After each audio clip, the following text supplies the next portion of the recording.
दोस्तों स्वागत है आपका फिर से आपके चैनल विंग से एक उड़ान में। उम्मीद है आप सब ठीक होंगे और अपने एग्जाम्स की अच्छे से प्रिपरेशन भी कर रहे होंगे।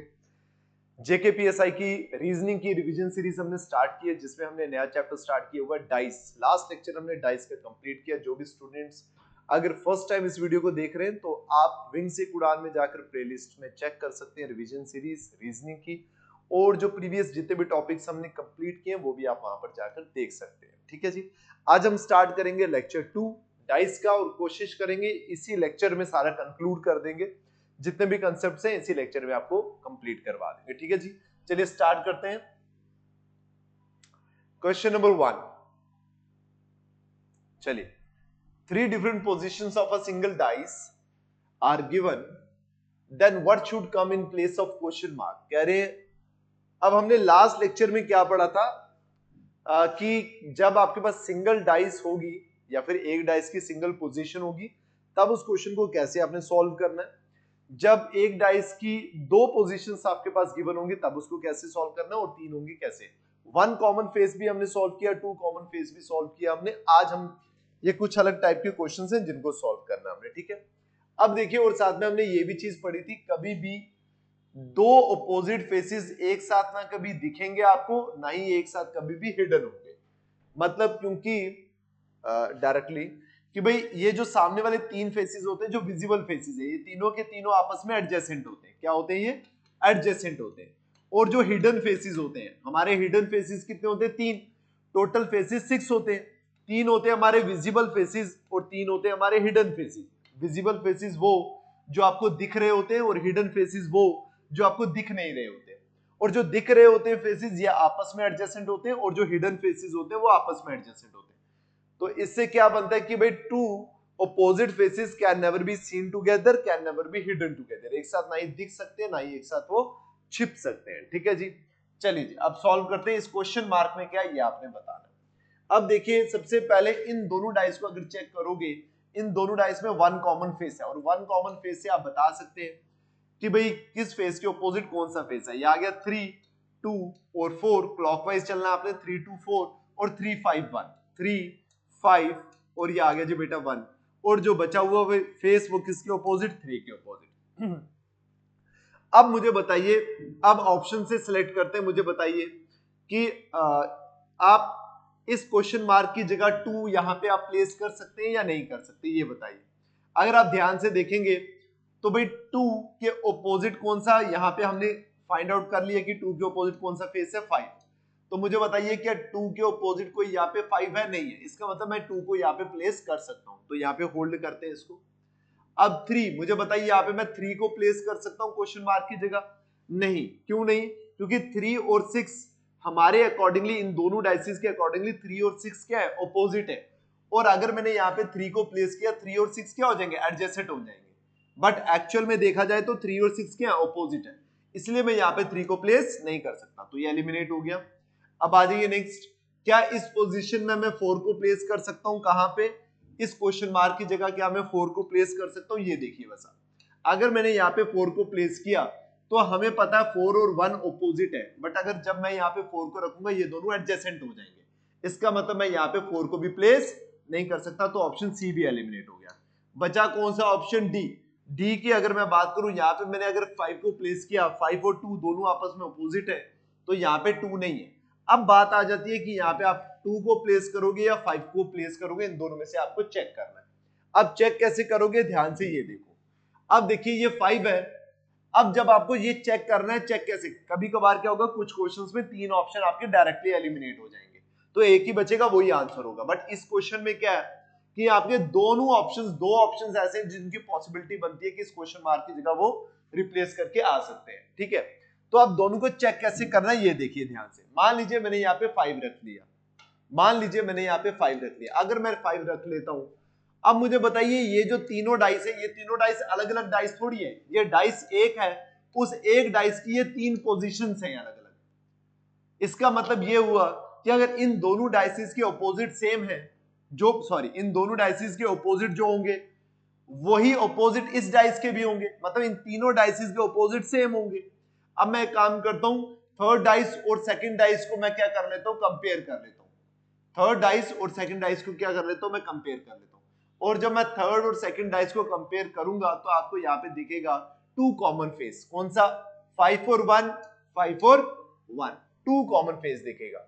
और जब टू कॉमन फेस में मैंने आपको लास्ट वीडियो में पढ़ाया कि 5 से 1 अगर यहाँ पे क्लॉक है तो दूसरी साइड में 5 से 1 एंटी क्लॉक होना चाहिए, दोनों अपोजिट होने चाहिए। उसके बाद जाकर आपका 6 और 3 क्या हो जाएगा, अपोजिट हो जाएगा। अब जिन स्टूडेंट्स को बेटा ये समझ नहीं आ रही होगी ना, वो इसलिए नहीं क्योंकि वो लास्ट लेक्चर नहीं देखा होगा। आप अगर लास्ट लेक्चर को देखेंगे तब आपका ये क्लियर हो जाएगा, ठीक है। अब देखिए मैंने क्या बोला, 6 और 3 के आगे अपोजिट आ गया। और आपने देखना है कि एक्चुअल में जो हमने जब अपोजिट्स लिखे थे तब वहां पे 6 और 3 अपोजिट थे। यस, 6 और 3 अपोजिट थे। इसका मतलब ये यहाँ पे मैं 5 को प्लेस कर सकता हूं। लेकिन आपको पता है कि जब टू कॉमन फेस की बात आती है ना, तब हमें सिर्फ एक ही अपोजिट पता चलता है। जैसे यहाँ पे पता चला 6 और 3, बट मैं ये नहीं बता सकता 5 के अपोजिट कौन है, 1 के अपोजिट कौन है। तो एक काम करते हैं, अब 2 को भी प्लेस करके देख लेते हैं। मान लीजिए मैंने यहाँ पे 2 को प्लेस किया, मान लो मैंने यहाँ पे 2 को प्लेस किया। अगर मैं यहाँ पे 2 को प्लेस करता हूं तो मुझे बताइए फर्स्ट और लास्ट डाइस, इन दोनों को अब मैं कंपेयर करके अपोजिट फाइंड करता हूं। तो जब मैंने फर्स्ट और लास्ट डाइस को कंपेयर किया तो यहाँ पे 1 कॉमन फेस है, कौन सा, 2। तो 2 से क्लॉक चलो 2 6 1 और 2 से क्लॉक चलो 2 4 3। 2 4 और 3 जो बचा हुआ वो किसके अपोजिट, 2 के अपोजिट। अब अगर देखोगे अब ये अपोजिट और ये अपोजिट हमारे सेम होने चाहिए बेटा, इसीलिए क्योंकि ये तीनों की तीनों डाइसेस जो है ये अलग अलग नहीं है, एक ही डाइस की 3 पोजीशन है। इसका मतलब ये हुआ कि जो अपोजिट्स यहाँ पे होंगे, जो यहाँ पे होंगे, वो यहाँ पे सब सेम होंगे। तो अगर हमारे अपोजिट बिल्कुल सही आ जाते हैं तो इसका मतलब हम यहाँ पे 2 को प्लेस कर सकते हैं। अब मुझे बताइए जब आप यहाँ पे 2 को प्लेस कर रहे हो, 6 और 4 अपोजिट आ रहे हैं, बट एक्चुअल में देखा जाए तो 6 और 3 क्या है, अपोजिट है। इसका मतलब मेरे यहाँ पे 2 प्लेस करने पे ये अपोजिट गलत बन रहे हैं। और इसका मतलब ये हुआ कि मैं यहाँ पे 2 को प्लेस नहीं कर सकता। अगर मैं 2 को नहीं कर सकता तो बचा क्या, 5। तो आप यहाँ पे 5 को प्लेस करिए, आपका आंसर बिल्कुल सही आएगा।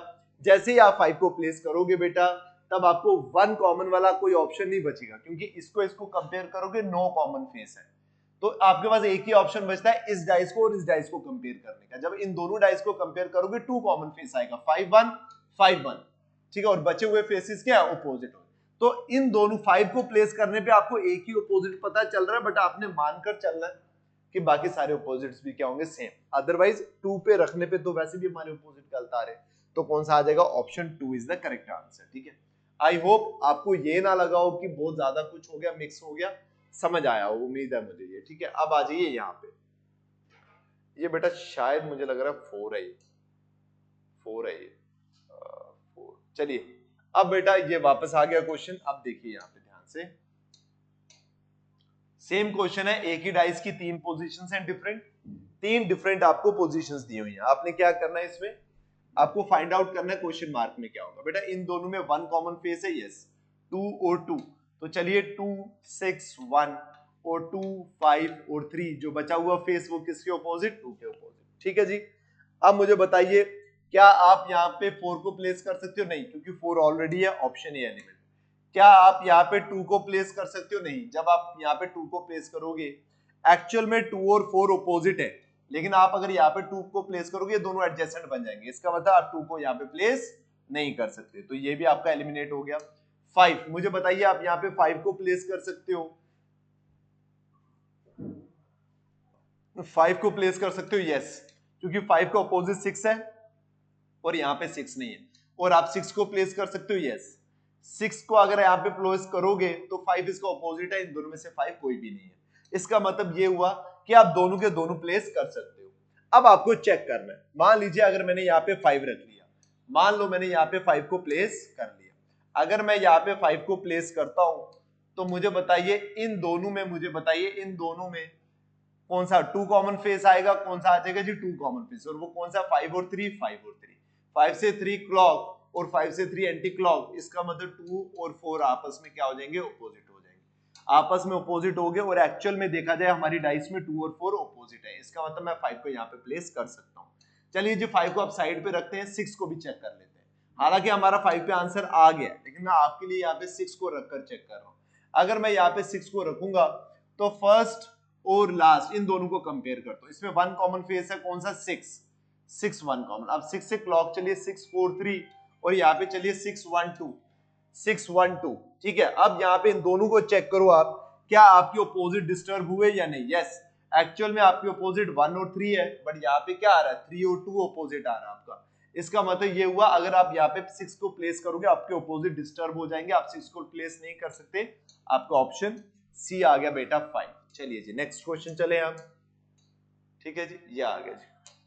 अब इसमें आ गया जी डबल क्वेश्चन मार्क। अब आपको बताना है कि भाई कौन सा इन दोनों प्लेस में कौन सा आएगा, ठीक है बेटा। अब इन दोनों को देखिए, यहाँ पे दो ऑप्शंस है आपके पास। इन दोनों डाइस में 2 कॉमन फेस है, ए और सी, ए और सी, ए से सी एंटी क्लॉक, ए से सी क्लॉक। इट मींस आपको अब एक ही ये चीज पता है, ऑपोजिट का पेयर बी और डी, बस इसी पे आपने ये पूरा क्वेश्चन को सॉल्व करना है। अब सॉल्व करिए। अब आपको पता है ऑपोजिट फेसिस ना ही एक साथ कभी विजिबल होंगे और ना ही एक साथ कभी हिडन होंगे, ये याद रखिए, ये नोट बहुत इंपॉर्टेंट नोट है। अब देखो ऑप्शन ए में आ गया बी और डी।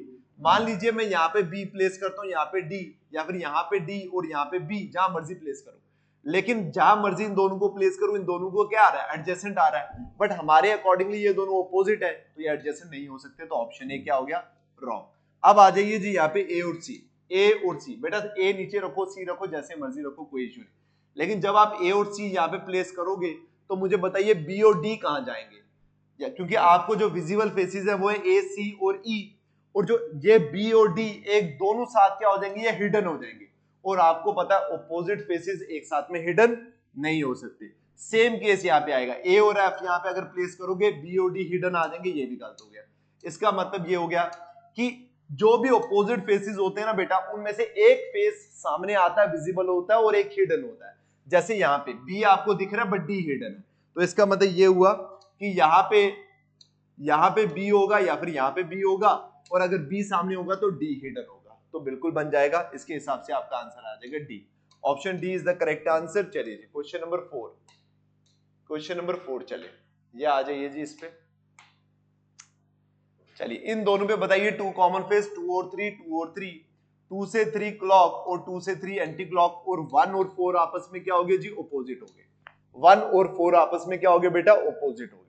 अब एक ही डायरेक्शन आपको एक ही गिवन है, मुझे बताइए 1 और 4 यहाँ पे प्लेस कर सकते हो? नहीं, एडजेसेंट हो जाएंगे, रॉन्ग। 1 और 2 प्लेस कर सकते हो, इसको रखो साइड में। 2 और 3 प्लेस करते हो, 2 और 3 आ गया, ये दोनों हिडन हो जाएंगे, तो ये भी रॉन्ग।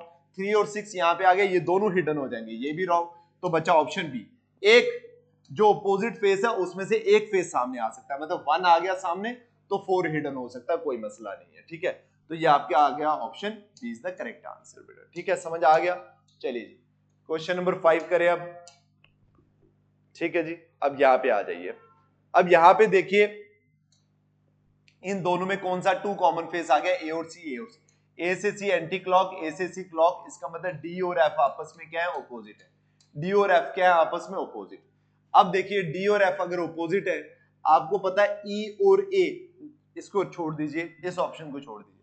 अब देखो डी और एफ ऑपोजिट है, डी ऑलरेडी यहाँ पे लिखा हुआ है, इसका मतलब इन दोनों में से किसी भी ऑप्शन में एफ नहीं आएगा। एफ यहाँ पे आए या फिर यहाँ पे आए तो डी और एफ एडजेसेंट हो जाएंगे। इसका मतलब जिस भी ऑप्शन में एफ होगा आपने उसको एलिमिनेट करना है, आपने उसको एलिमिनेट। बचा एक ही ऑप्शन ई और ए। ई और ए सामने आ सकते हैं, डी वैसे भी हमारा विजिबल है, एफ हमारा हिडन होगा, ऑपोजिट फेस। चलिए जी, ये मैं तेज इसलिए कर रहा हूं क्योंकि आपको समझ आ गया। बेटा हमारा लाइव कोर्स लाइव तहसीलदार का चल रहा है, ठीक है। क्लासेस हमारी कंटिन्यूसली चल रही है, डेली 3 क्लासेस चल रही है हमारी, ठीक है। आप जितना लेट करेंगे उतने लाइव क्लासेस को आपका छूट जाएंगे और फिर आपको रिकॉर्डेड में मिलेगा, तो बेटर है आप एक्सेस कर लें, जल्दी जल्दी सब्सक्राइब कर लें कोर्स को, ताकि आप लाइव क्लासेस को अटेंड कर पाए, अपने डाउट लाइव ही पूछ पाए, ठीक है। और इसके साथ टेस्ट भी हमारे स्टार्ट हो रहे हैं, वीकली हमारे टेस्ट स्टार्ट हो रहे हैं हम, ठीक है। तो टेस्ट का भी आपको टाइमली दे पाए, ठीक है। अब आ गया जी महापैक का बैच हमारे, जिसमें सारे कोर्सेज जो हैं महापैक में हमने रखे हुए हैं। अगर आपको अलग अलग कोर्सेज को परचेज करने की जरूरत नहीं, टेस्ट सीरीज को परचेज करने की जरूरत नहीं, एक ही कोर्स के अंदर सारे आपको कोर्सेज मिल रहे हैं, कोर्सेज और टेस्ट सीरीज। नायब तहसीलदार में इस महापैक में नायब तहसीलदार का कोर्स है, जेकेपीएसआई का कोर्स है, उसके बाद पटवारी का, जूनियर असिस्टेंट का, सभी कोर्सेज इसके अंदर है, ठीक है बेटा, सब्सक्राइब कर सकते हैं आप, ठीक है। चलिए जी अब आ जाइए नेक्स्ट क्वेश्चन पे। ये आ गया जी क्वेश्चन नंबर 2, डिफरेंट पोजीशंस, ठीक है बेटा। अब ये आपको बताना है, अब ये क्या है, two different position of a single dice are given, then find the correct option which represent the dice given in question figure. ये आपको बताना है। ये क्या है, इन्होंने कहा कि आपको जब ये जो दो डाइस हैं, ये दोनों एक ही डाइस की दो पोजीशंस है, सिमिलरली कौन सी इस ऑप्शन में से वो जो डाइस है, जो डाइस सेम इनके जैसी है, सिमिलर है इनसे, ठीक है, मतलब इनके ऑपोजिट और उस डाइस के ऑपोजिट क्या होने चाहिए, सेम। देखो सिमिलर होने के लिए डाइस को ऑपोजिट्स उनके सेम होने चाहिए, ठीक है जी। अब आ जाओ यहाँ पे, अब फाइंड आउट करो भाई, 2 1 और 2 1 ये एलिमिनेट हो गया, ठीक है जी। 2 से 1 से 2 क्लॉक और 1 से 2 एंटी क्लॉक, मतलब 6 और 3 आपस में क्या है जी, ऑपोजिट है। अब इसी के भी यहाँ पे आपने पूरा क्वेश्चन सॉल्व करना है। 6 और 3 ऑपोजिट है, बट दोनों 6 और 3 एक साथ में हिडन नहीं हो सकते। हिडन का मतलब ये हो गया कि वो दोनों के दोनों एक साथ में छिप गए, वो छिप नहीं सकते, आपको पता अपोजिट फेसेस छिप नहीं सकते, आपको पता है दोनों एक साथ सामने भी नहीं आ सकते, क्योंकि सामने वाले फेसेस एडजेसेंट होते हैं। एक सामने आ सकता है और एक हिडन हो सकता है, option D is the correct answer. चलिए जी बेटा, अब आ जाइए नेक्स्ट। चलिए बेटा, ये आ गया जी ओपन डाइस। अब बेटा यहां से आपका जो न्यू टॉपिक इसमें स्टार्ट होता है कौन सा है, वो ओपन डाइस। ओपन डाइस, अभी तक जो डाइस आपको शो हो रही थी वो थी क्लोज डाइस, 3 फेसेस आपको दिख रहे थे, 3 नहीं दिख रहे थे। लेकिन ओपन डाइस में क्या हो जाता है, आपको 6 के 6 फेसेस सामने रख दिए जाते हैं, ठीक है। ओपन डाइस में 3 मेथड्स होते हैं, मैं आपको बताता हूं। एक होता है ऑल्टरनेट मेथड। ऑल्टरनेट मेथड वो मेथड होता है जिसमें आपका एक फेस को छोड़कर जो नेक्स्ट फेस होता है वो अपोजिट होता है। मतलब ये 6 फेसेस आ गए, 1 2 3 4 5 6, 6 फेस हैं। इसका मतलब ये है, जब आप बेटा इनको फोल्ड करोगे ना, 1 को फोल्ड करोगे अंदर की तरफ जाएगा, 4 को फोल्ड करोगे अंदर की तरफ, 2 बाहर की तरफ। तो ध्यान से देखोगे 1 और 4 आपस में क्या है, अपोजिट है। और जब इनको मैं ओपन करूंगा तो ये क्या बन रहे हैं, ऑल्टरनेट बन रहे हैं, एक को छोड़कर ये। इसका मतलब आपके ऑल्टरनेट जो फेसेस होते हैं वो हमेशा अपोजिट होते हैं, याद रखना। ऑल्टरनेट फेसेस क्या होते हैं, अपोजिट। जैसे 1 और 4 अपोजिट आ गया, 2 और 5 अपोजिट आ गया, 6 और 3 क्या आ गया, अपोजिट आ गया, सिंपल। ये होता है अल्टरनेट मेथड। अल्टरनेट मेथड का क्या होता है, अगर आप डाइस को भी देखोगे ना बेटा, किसी भी साइड में चले जाए, मान लो ये फ्रंट है और ये बॉटम है, ये दोनों, ये बैक है, ठीक है, ये दोनों के आपस में अपोजिट है। तो अगर आप किसी भी साइड से चलकर देखोगे ना, तो एक फेस को आपको स्किप करना है बस, नेक्स्ट फेस जो होगा ये इसका अपोजिट होगा। जैसे सीधा चलना, लेकिन इसमें कंडीशन होती है कि आप स्ट्रेट चलना। मान लो आप ऊपर से चलकर आ रहे हैं, तो ये पहले को अगर आप स्किप करोगे तो ये क्या आ गया, इसका ऑपोजिट आ गया। साइड से अगर चलकर आओगे, इसको स्किप करोगे, ये ऑपोजिट आ गया। इस साइड से चलकर आओगे, इसको स्किप करोगे, ये ऑपोजिट आ गया। मतलब एक को फेस को छोड़कर जो नेक्स्ट फेस होता है वो क्या होता है, आपका ऑपोजिट फेस होता है। तो अल्टरनेट निकल गया। अब कह रहे जी 2 के ऑपोजिट कौन सा फेस है बेटा, 5। 2 के ऑपोजिट कौन सा फेस है, 5। तो आपका आंसर आ गया ओपन डाइस में 5, ठीक है जी। चलिए नेक्स्ट क्वेश्चन। अब यहाँ पे बताइए, अब देखिए मैं यहीं पे आपको कुछ क्वेश्चंस करवा देता हूँ जो मैंने अलग से नहीं करवाए हुए, यहाँ पे लाए हुए। अब मान लीजिए ये डाइस है आपकी, ठीक है, ये इस तरह के डाइस आ गए आपके, 1 2 3 4 5 और 6, 6 फेसेस। अब पूछ रहे जी बताइए 1 के ऑपोजिट क्या हो। तो बेटा 2 के ऑपोजिट कौन सा आ गया, 4 आ गया। 3 के ऑपोजिट कौन सा आ गया बेटा, 5 आ गया। तो बचा 1 और 6, ये दोनों आपस में ऑपोजिट आ गए। जब आपको ऑपोजिट के दो पेयर्स मिल गए तो बेटा जो थर्ड पेयर होगा वो अपने आप ऑपोजिट ही होगा। तो ये क्या आ गया बेटा, उसका ऑपोजिट आ गया, ठीक। चलिए ठीक है, अब चलिए नेक्स्ट क्वेश्चन, यहाँ पे चलिए इसको करिए सॉल्व। अब देखिए यहां पे क्या, ऑल्टरनेट मेथड बेटा वहां पे लगता है जहां पे आपके तीन फेसेस कंटिन्यूटी में होते हैं, मतलब स्ट्रेट लाइन में होते हैं। जैसे ये यहां पे आपका ऑल्टरनेट मेथड लग जाएगा, आप बोलोगे 1 के ऑपोजिट कौन सा फेस है, 3। लेकिन जहां पे आपको दो फेस ऑपोजिट आ गए, मतलब दो फेसेस जो है वो एक साथ में दिख गए, 3 फेसेस एक साथ में नहीं दिख रहे, तो फिर वहां पे आप ये नहीं बता सकते कि भाई कौन सा फेस ऑपोजिट होगा, फिर उसमें ऑल्टरनेट मेथड से नहीं निकलता। जैसे यहाँ पे अगर मैं इस क्वेश्चन की बात करूं तो 2 के ऑपोजिट कौन सा है, 4, क्योंकि 3 फेसेस एक साथ हैं तो ऑल्टरनेट मेथड लगा सकते हो, 2 के ऑपोजिट 3। बट यहाँ पे नहीं ना लग सकता। अब आपको नहीं पता 1 के ऑपोजिट 3 है या 1 के ऑपोजिट 5 है या 3 के ऑपोजिट 6 है। यहाँ पे लगता है बेटा जी मेथड, ये होता है जी मेथड। जी मेथड क्या होता है, जी मेथड होता है जिसमें फर्स्ट फेस और बेटा ये जो लास्ट फेस है ये क्या होते हैं, दोनों अपोजिट होते हैं। बट ये जी मेथड वहां पे लगता है जहां पे दो फेसेस आपके आते हैं, ऐसे जहां पे दो फेसेस आते हैं आपके साथ, वहां पे लगता है जी मेथड। और जी मेथड को आप जिस मर्जी डायरेक्शन में चल पड़े, जिस मर्जी डायरेक्शन, चाहे इस तरह चले, इस तरह चले, जिस मर्जी, बस जहां पे भी आएगा ये फर्स्ट फेस और लास्ट फेस क्या होगा, ऑपोजिट होगा। और बेटा ऑल्टरनेट मेथड को याद रखना, स्ट्रेट चलना है आपने, स्ट्रेट, जिस भी डायरेक्शन में जाना है स्ट्रेट चलना है आपने, ठीक है। ऐसे नहीं कि पहले ये वो जी मेथड हो जाता है, ठीक है। अब देखो ये फर्स्ट है, जी मेथड के अकॉर्डिंगली देखोगे तो बेटा ये मतलब 1 और 5 क्या आ जाएंगे आपस इसमें ऑपोजिट। तो जी मेथड के अकॉर्डिंगली देखोगे ये आ गया बेटा 3 और 6 क्या आ जाएगा ऑपोजिट, और 2 और 4 हम वैसे भी ऑल्टरनेट मेथड से निकाल चुके हैं, वो क्या है ऑपोजिट। तो आपका क्या आंसर आ जाएगा बेटा 1 के ऑपोजिट क्या 5, तो ऑप्शन सी आपका आंसर आ जाएगा, ठीक है। ऑल्टरनेट मेथड बिल्कुल इजी है, बस याद रखिए ऑल्टरनेट मेथड वहां पे लगता है जब आपके 3 फेसेस एक साथ होते हैं, और जी मेथड वहां पे लगता है जहां पे आपके 2 फेसेस एक साथ होते हैं। जैसे ये मैंने अभी आपको ये डायग्राम बनाई, इसमें बताइए जैसे ये आ गया जी 1 2 3 4 5 और 6। अब मैं पूछूं 1 के ऑपोजिट कौन सा है, तो आपने बताना 1 के ऑपोजिट 4 है। मैं पूछूं 2 के ऑपोजिट कौन सा, आपने बताना 5 है। मैं पूछूं 3 के ऑपोजिट कौन सा, आपने बताना 6 है। तो आंसर आ गया जी 6। समझ आ गया। चलिए जी अब चलते हैं नेक्स्ट क्वेश्चन, क्वेश्चन नंबर 9। अच्छा ये भी इंपॉर्टेंट क्वेश्चन है एक, देख लीजिए। अब देखिए यहाँ पे क्या किया हुआ है इन्होंने, डाइस को ओपन किया, बट एक डाइस को 4 ट्राइंगल्स में तोड़ दिया हुआ है। जैसे अगर अल्टरनेट मेथड लगाओगे ए और सी आपस में ऑपोजिट, डी और ई आपस में ऑपोजिट, तो बी के ऑपोजिट कौन सी साइड है भाई, बी के ऑपोजिट फेस है बेटा। ये जो छोटे छोटे ट्राइंगल है ये मिलकर एक बड़ा फेस बनाएंगे, जैसे ये 1 2 3 और ये आ गया बेटा 4। समझ आ गया। बी के ऑपोजिट कौन सा फेस है बेटा, ये वाला फेस है। जैसे ए के ऑपोजिट कौन सा है, सी, ऑल्टरनेट मेथड, डी के ऑपोजिट ई और बी के ऑपोजिट, ये चारों जो छोटी छोटी ट्राइंगल्स मिलकर एक फेस बनाएंगे और वो आ गया, ठीक है। अब आपको बताना है भाई कौन सा ऑपोजिट आ गया।